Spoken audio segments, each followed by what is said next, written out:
A couple days ago during Christmas, you had people all over the world, boys and girls, men and women, children of all ages, opening up presents. And I'm sure there's somebody in here who uttered these words, "This is the greatest gift I have ever received." I remember the greatest gift I ever received as a child. It was back in the early 90s. I got a Super Nintendo. That stuff was cool. I love that. I don't want to show my age. But that was one of my favorite presents I ever received growing up. We talked about different lessons that we can learn from legends to the Bible. And the one I want to talk about today literally waited his whole life to get the one thing he's ever wanted. I want to talk about Abraham for a few minutes. Abraham was 100 years old before God finally blessed him and his wife Sarah with a son named Isaac. The man literally waited a lifetime to get that one thing that he's always wanted. Fast forward a couple of years here. You go down to Genesis chapter 22, and you have Abraham and Isaac, and God tells Abraham, "I want you to give me your son back. I want you to sacrifice your son for me."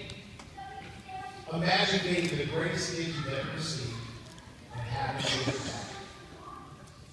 back. Imagine God telling you, "I need you to give it back to me." That's a pretty tough one right there. What would you be willing to sacrifice in order to get closer to God? Abraham takes his son Isaac. They take the wood. They build an altar. And when Abraham ties up his son, he's about to sacrifice his son, when an angel of the Lord appeared, saying, "Stop." He said, "Stop. Don't sacrifice your son. For God knows you fear him, for God knows you are faithful to him." Just then Abraham looked up into the bushes. He saw a ram. And he sacrificed that ram.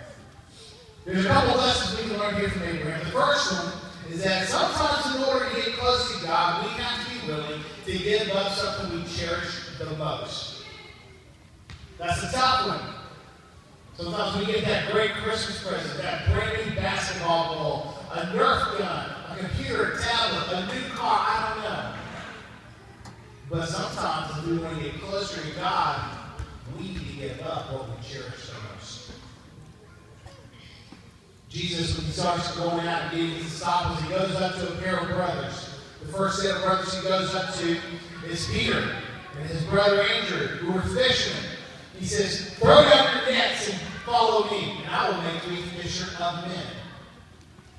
He goes up to another set of brothers, and he tells them, it's James and John, he tells them, "Throw down your fishing nets and follow me."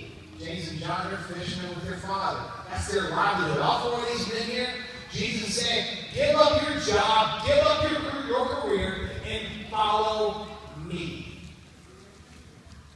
Sometimes we have to be willing to give up something big in order to get close to God. The second lesson we can learn from Abraham is that everything we get in life is a gift from God. Everything. Our clothes, our shoes, our home, our transportation, the money we have to pay our power bill, whatever we have in our lives is a gift from God and only God.